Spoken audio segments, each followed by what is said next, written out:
രാവിലത്തെ കുറച്ച് ദോശമാവ് ഇരിപ്പുണ്ടായിരുന്നു. അപ്പം ഞാൻ ഓർത്തു ഒരു തട്ടിക്കൂട്ട് മസാല ദോശ അങ്ങ് റെഡിയാക്കാമെന്ന്.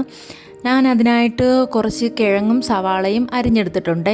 ഇതിന് നമുക്ക് മുളക് പൊടിയോ അങ്ങനെ ഒരുപാട് മസാലയൊന്നും വേണ്ട. അതുകൊണ്ട് തന്നെ കുറച്ച് കുരുമുളക് പൊടിയും കുറച്ച് മഞ്ഞൾപ്പൊടിയും കുറച്ച് ഉപ്പും കുറച്ച് പെരിഞ്ജീരകപ്പൊടിയും ഇത്രയും സാധനങ്ങൾ മതി. ഒരു കുക്കർ വെച്ചിട്ട് ഞാൻ കുക്കറിലാണ് ചെയ്യുന്നത്. അതാകുമ്പോൾ കിഴങ്ങ് പെട്ടെന്ന് വെന്ത് കിട്ടും. കുക്കറിനകത്തോട്ട് എണ്ണ ഒഴിച്ച് കടുക് പൊട്ടിച്ചിട്ട് കിഴങ്ങ് സവാള ഇട്ട് ഒന്ന് വഴറ്റിയെടുത്തിട്ട് കുരുമുളക് പൊടിയും നമ്മൾ എടുത്ത് വെച്ചിരുന്ന പെരിഞ്ജീരകപ്പൊടിയും ഉപ്പും ഇട്ട് നന്നായിട്ട് ഇളക്കി കൊടുക്കണം. എന്നിട്ട് ഒരു തുള്ളി വെള്ളം ഒഴിച്ച് ഒരു 6-7 വിസിലങ്ങ് അടിച്ചേക്കുക. അപ്പം നന്നായിട്ട് ആ കിഴങ്ങ് വെന്തുടഞ്ഞ് കിട്ടും. പിന്നെ കുറച്ച് കഴിഞ്ഞ് കുക്കർ തുറന്നിട്ട് അതൊന്നും കൂടി ഒന്ന് ഉടച്ച് മിക്സാക്കി എടുക്കണം.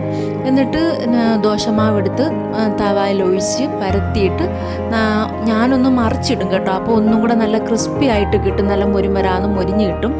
എന്നിട്ട് അകത്ത് റെഡിയാക്കി വെച്ചേക്കുന്ന മസാല എടുത്ത് വെച്ചിട്ട് റോള് ചെയ്ത് നമുക്ക് എടുക്കാവുന്നതാണ്. പക്ഷേ ഇത് നല്ല ടേസ്റ്റുമാണ്.